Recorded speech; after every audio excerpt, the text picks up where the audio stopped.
Channel కి స్వాగతం. ఈ రోజు మీకు ఎంతో రుచికరమైన హల్వా చేసి చూపిస్తాను. అదేంటంటారా, ఎంతో మధురంగా ఉండే పనస్తోనలతో హల్వా అన్నమాట. చాలా టేస్టీగా ఉంటది. ఇప్పుడు సీజన్ కూడా పనసకాయలు వచ్చే సీజన్. చక్కగా ఏ సీజన్ లో ఆ ఫ్రూట్ వాడండి. ఈ హల్వా తయారీ కూడా చాలా ఈజీగా చేసుకోవచ్చు, చిటికలో చేసేసుకోవచ్చు అన్నమాట.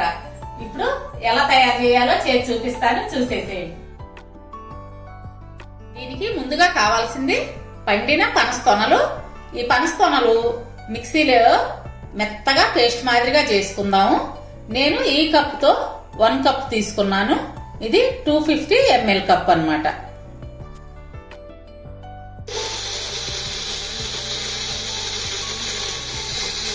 ఈ విధంగా పేస్ట్ మాదిరిగా చేసుకొని పక్కన ఉంచుకుందాము. ఇప్పుడు బెల్లం తీసుకొని ఈ బెల్లాన్ని కరిగించుకుందాము. ఈ కప్పుతో 1/2 కప్పు తీసుకున్నాను. మనం ఏ కప్పుతో అయితే పనస్తోనలు తీసుకున్నామో అదే కప్పుతో 1/2 కప్పు బెల్లం. మీకు స్వీట్ పనస్తోనలో స్వీట్ ఉంటుంది కాబట్టి కొంచెం స్వీట్ తక్కువ తినేవాళ్ళు అయితే 1 స్పూన్ తగ్గించుకొని బెల్లం తీసుకోండి.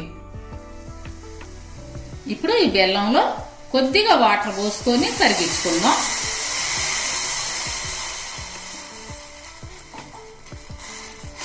ఈ బెల్లం కరగటం కోసమేనండి వాటర్, పాకం అదేం అవసరం లేదు.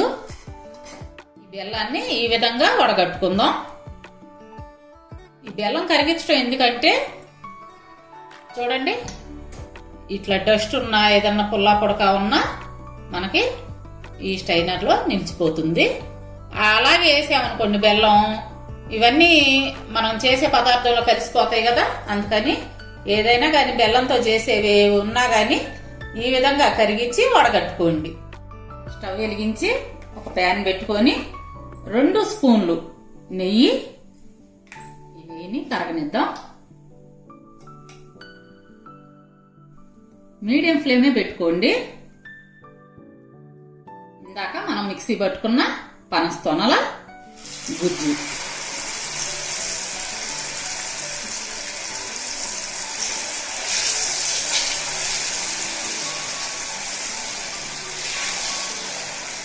మీడియం ఫ్లేమ్ మీద ఈ విధంగా మగ్గనిద్దాం. 2 నిమిషాలు ఈ పచ్చివాసన పోయే వరకు ఈ విధంగా కలబెడదాం.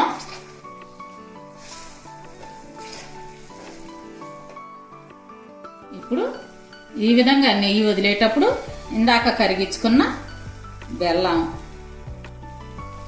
పాకాన్ని వేసి కలబెట్టుకుందాం. అంటే పాకం అంటే పాకం అనుకుంటారేమో బుజ్జమ్మాయి, కరిగించిన బెల్లం అంతే కదా. కరిగించిన బెల్లం నీళ్లు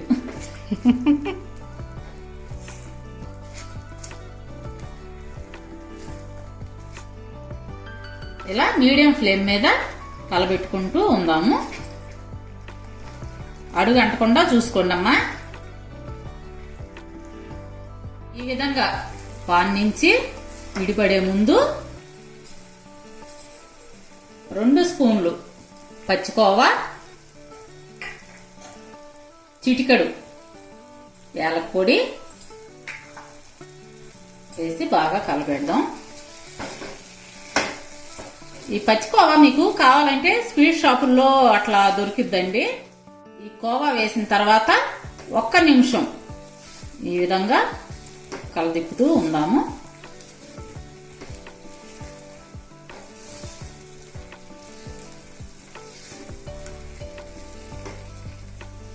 ఇప్పుడు ఫైనల్ గా ఇందులో పిస్తా, జీడిపప్పు, బాదం పలుకులు 1 స్పూను వేసుకొని ఈ విధంగా కలదిప్పుకుందాం.